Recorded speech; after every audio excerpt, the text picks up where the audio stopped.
Recorded live with little or no editing. It's Defense Up. I'm Run 7. How you doing? We grade on 5 different criteria: who you're using, their placement, their power levels, their ISOs, and what kind of mood I'm in. And I got my coffee, I ate some breakfast, I'm ready to go. We're going over Crofty's roster today. He's got team number 1, Fantastic Four with She-Hulk.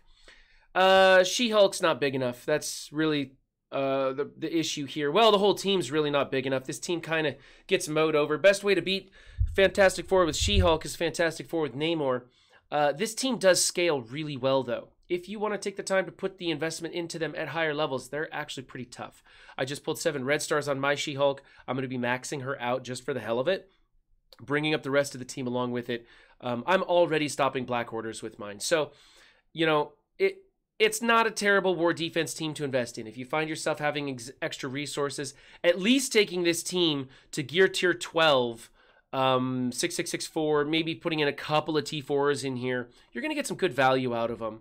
But as is, let's see, you've got Stryker on The Thing, you've got Stryker on Johnny, Skirmisher on Mr. Fantastic, and Healer on Invisible Woman. I would change Invisible Woman to a Skirmisher also. You need to have at least one Skirmisher or Raider for every Stryker that you have to kind of get enough of those vulnerables out for them to be popping off.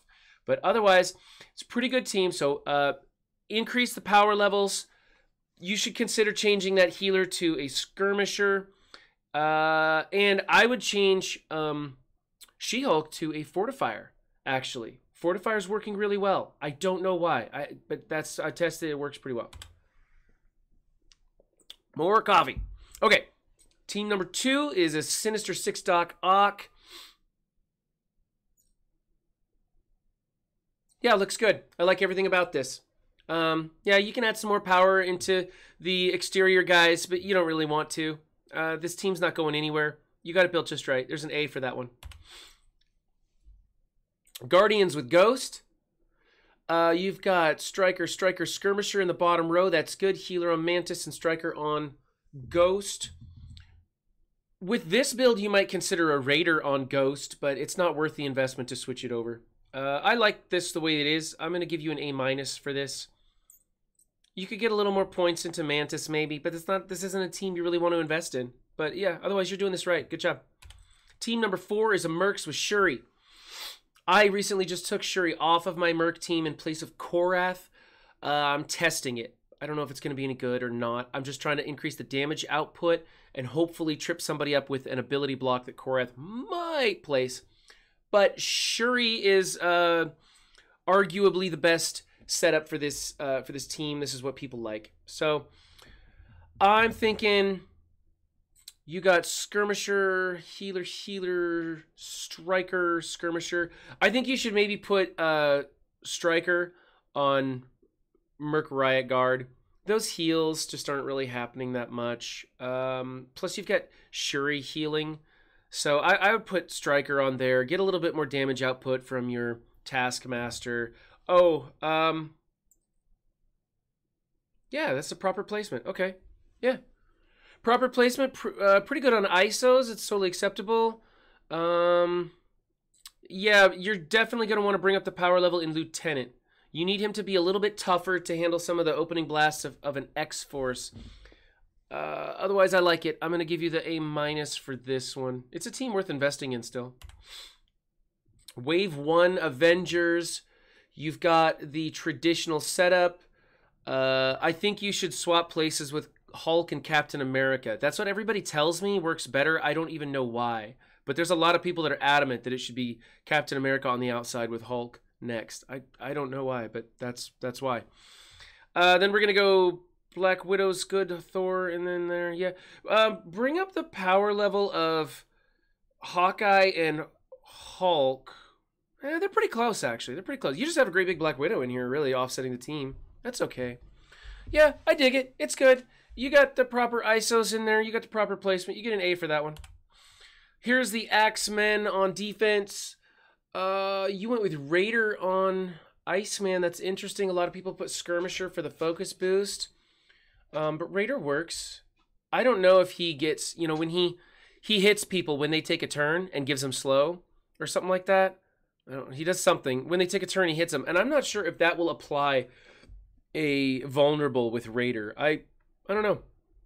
I'm curious. You'll have to let me know how that works. I'm not going to dock you for it because it's totally acceptable ISO. Striker, healer, skirmisher on bishop, going for the high power bishop.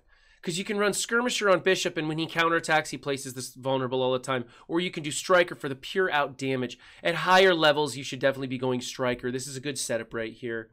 And then skirmisher on her. Yeah, okay, it works. I think that you should be changing your placement, though. I think you should put Iceman next to bishop, then kitty, and then beast, but it's pretty minute.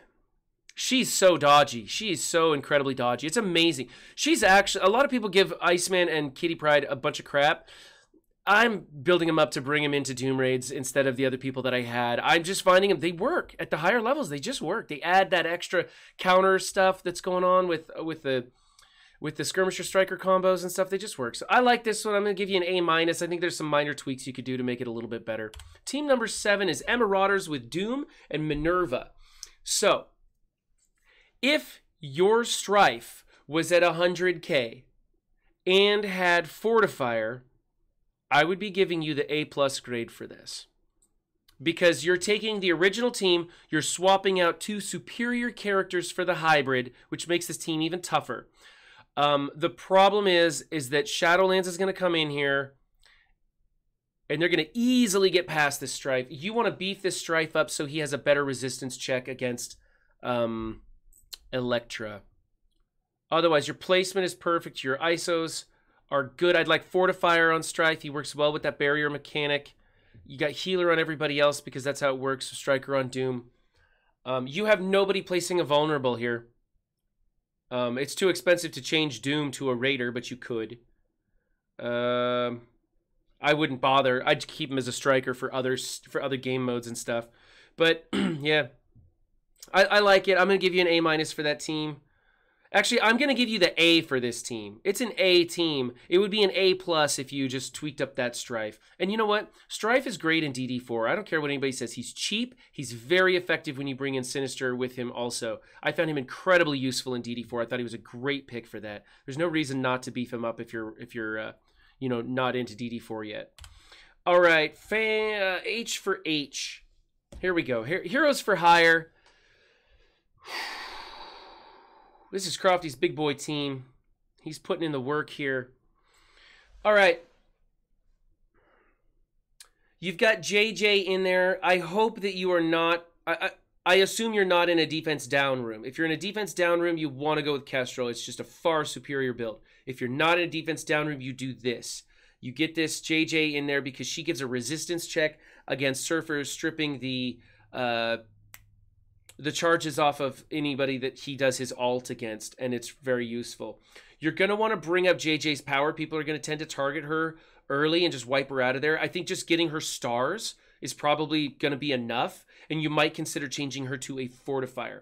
Also, with Luke Cage and Iron Fist, you should also change them to Fortifier because I'm finding that the heals, the rejuves that they pass out, don't really do anything. You might keep Iron Fist as a healer. His passive healing does get a boost, that 15% boost. It might be worth it to keep him. But definitely change Luke Cage to a Fortifier. It makes him much tougher to get through because when he dies and respawns, he's getting like, 30,000 extra barrier or something, which is like, a quarter of a ping from a Kestrel or whatever. But anyway, you get the idea. Fortifier might be better because of the revive mechanic. It's the same way on that Hydra team. Fortifier is better than healer because the rejuves aren't getting actually used. I like this big striker, this big Colleen Wing with 5 red stars. I bet she's dangerous. You got the Skirmisher ISO on Misty Knight. That's good. Maybe looks like she might need another T4 or something in there to bring up that power level. Oh, maybe gear tier. One more gear tier or something. I don't know. This is actually a deceivingly low-powered H4H team.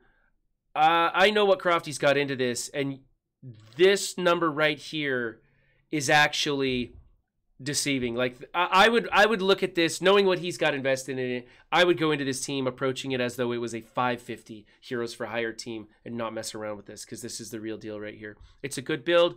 I'd like to see those Fortifier ISOs changed on some of the less important characters And yeah, you're doing good. I'm going to give you the A- for that one. That's a good one. And that's a wrap for this video. If you like what you saw, please get the like button. I mean it.